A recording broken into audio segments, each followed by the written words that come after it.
This is the story of a company that promised to electrify the world, and what happens when belief becomes bigger than balance sheets. On screen, Tesla Inc. Act 1: The Rise of a Messiah Company. In the shadow of the 2008 financial crisis, an audacious entrepreneur stepped forward: Elon Musk. Electric cars were dismissed as toys. Legacy automakers scoffed. Analysts predicted bankruptcy. But Tesla didn't just sell vehicles. It sold inevitability. Investors didn't buy earnings. They bought destiny. By 2021, Tesla's market value eclipsed nearly every traditional automaker. It wasn't priced as a car company.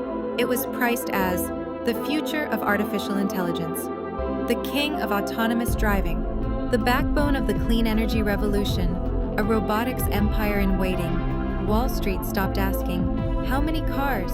It started asking, "How big can this become?" Act 2: When valuation outruns gravity.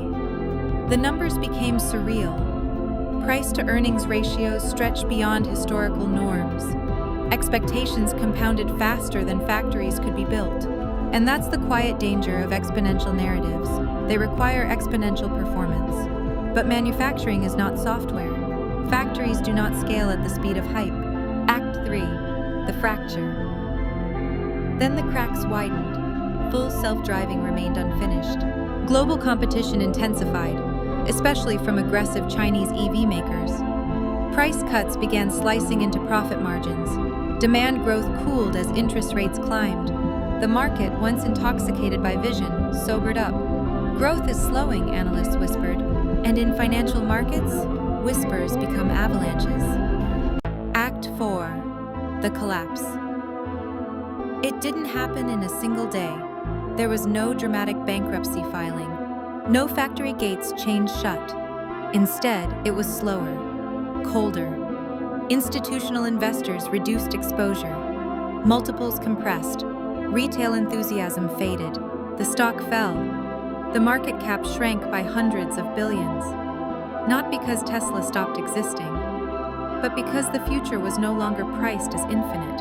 The brutal mechanism: when a company is valued on 10 years of dominance, even 2 quarters of disappointment can detonate the thesis. High expectations create fragile valuations, and fragile valuations collapse not from failure, but from unmet perfection. Final frame. Tesla did not vanish. Cars still rolled off assembly lines, batteries still shipped, revenue still flowed. But something else collapsed: the myth of unstoppable, infinite acceleration. And in capital markets, sometimes that is the true fall.